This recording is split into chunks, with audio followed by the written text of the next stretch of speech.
Marc, chapitre 14. La fête des pains de Pâques et des pains sans levain devait avoir lieu 2 jours après. Les principaux sacrificateurs et les scribes cherchaient les moyens d'arrêter Jésus par ruse et de le faire mourir, car ils disaient que ce ne soit pas pendant la fête, afin qu'il n'y ait pas de tumulte parmi le peuple. Comme Jésus était à Béthanie dans la maison de Simon le lépreux, une femme entra pendant qu'il se trouvait à table. Elle tenait un vase d'albâtre qui renfermait un parfum de nard pur de grand prix. Ayant rompu le vase, elle répandit le parfum sur la tête de Jésus. Quelques-uns exprimèrent entre eux leur indignation. À quoi bon perdre ce parfum? On aurait pu le vendre plus de 300 deniers et les donner aux pauvres. Et ils s'irritaient contre cette femme, mais Jésus dit, laissez-la. Pourquoi lui faites-vous de la peine? Elle a fait une bonne action à mon égard. Car vous avez toujours les pauvres avec vous, et vous pouvez leur faire du bien quand vous voulez. Mais vous ne m'avez pas toujours. Elle a fait ce qu'elle a pu. Elle a d'avance embaumé mon corps pour la sépulture. Merci Seigneur, parce que c'était un acte symbolique, mais aussi un acte prophétique. Peut-être cette femme le savait, peut-être elle ne le savait pas. Ce n'est pas précisé, mais toutefois, Seigneur mon Dieu, donne-nous de savoir toujours ce qui se passe dans ton œuvre. À toi soit la gloire, Seigneur, c'est toi qui donnes la révélation. Amen. Je vous le dis en vérité, partout où la bonne nouvelle sera prêchée, dans le monde entier, on racontera aussi en mémoire de cette femme ce qu'elle a fait. Judas Iscario, l'un des 12, alla vers les principaux sacrificateurs afin de leur livrer Jésus. Après l'avoir entendu, ils furent dans la joie et promirent de lui donner de l'argent. Et Judas cherchait une occasion favorable pour le livrer. Le premier jour des pains sans levain, où l'on immolait la Pâque, les disciples de Jésus lui dirent « Où veux-tu que nous allions te préparer la Pâque ?» Et il envoya 2 de ses disciples et leur dit « Allez à la ville, vous rencontrerez un homme portant une cruche d'eau. Suivez-le. Quelque part qu'il entre, dites au maître de la maison. Le maître dit, où est le lieu où je mangerai la Pâque avec mes disciples? Et il vous montrera une grande chambre haute, meublée et toute prête. C'est là que vous préparerez la Pâque. Les disciples partirent, arrivèrent à la ville et trouvèrent les choses comme il leur avait dit. Et ils préparèrent la Pâque. Donne-nous d'avoir une telle foi, une telle obéissance que les disciples, car il n'y avait aucune preuve véritable que cela allait se produire, simplement leur foi et leur obéissance. Que nous puissions obéir à ta parole et avoir foi dans tes écritures, Seigneur mon Dieu, afin de ne point être un méchant, mauvais serviteur ou incrédule devant ta face, mais qu'on soit fidèle et juste devant ta face. Amen. Le soir étant venu, il arriva avec les 12. Pendant qu'ils étaient à table et qu'ils mangeaient, Jésus dit, « Je vous le dis en vérité, l'un de vous qui mange avec moi me livrera. » Ils commencèrent à s'attrister et à lui dire, l'un après l'autre, « Est-ce moi ?» Il leur répondit, « C'est l'un des 12 qui met avec moi la main dans le plat. Le Fils de l'homme s'en va, selon ce qui est écrit de lui. Mais malheur à l'homme par qui le Fils de l'homme est livré. Mieux vaudrait pour cet homme qui ne fût pas né. » On voit que l'acte devait se faire, le scandale devait se produire, mais un grand malheur attendait celui par qui le scandale allait se faire, c'est-à-dire Judas. Donne-nous de toujours comprendre, Seigneur, que lorsque ta volonté, ta parole doit s'accomplir, elle s'accomplira.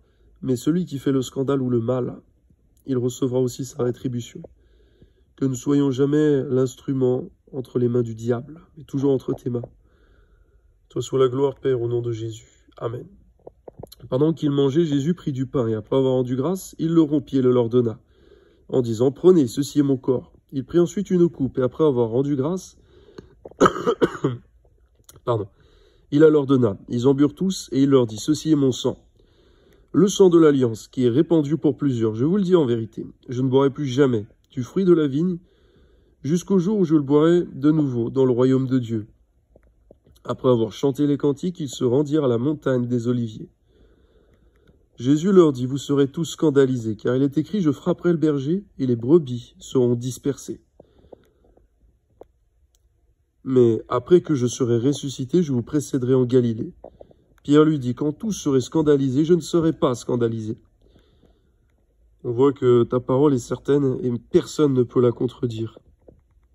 Et lorsque tu prononces une parole qui ne va pas en notre faveur, plutôt que d'être dans la proclamation comme Pierre, donne-nous plutôt d'être dans la supplication.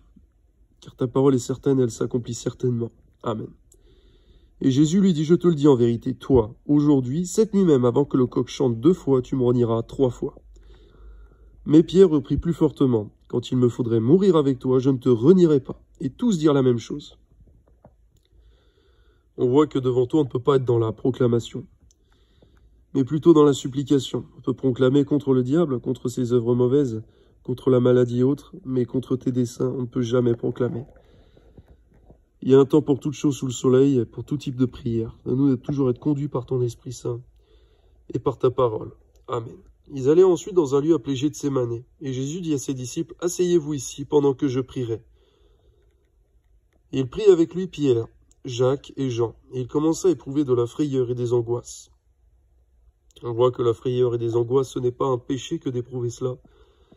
Ce qui est un péché, c'est lorsque cela se manifeste, c'est de commettre un péché ou de mauvaises actions, ou alors de la fainéantise, de la paresse. Mais lorsqu'on éprouve ces choses-là, de nous de faire comme ton Fils Jésus, Seigneur, de prier, d'intercéder, de supplier au trône de ta grâce.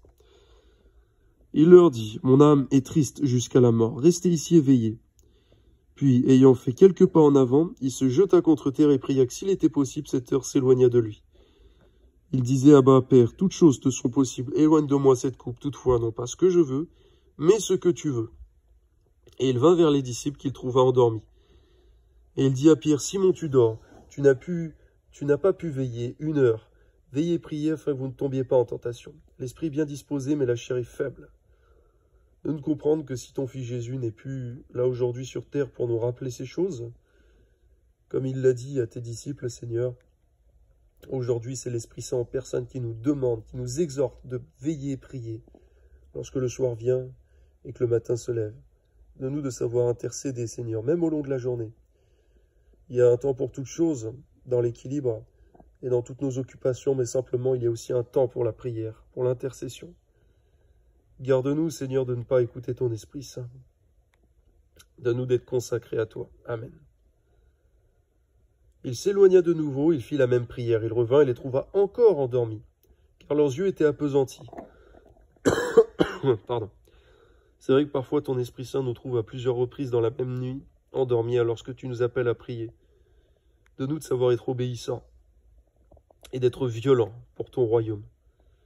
De mettre tout en place, en œuvre, en disposition, afin de nous tenir en prière, en veille, dans les temps impartis.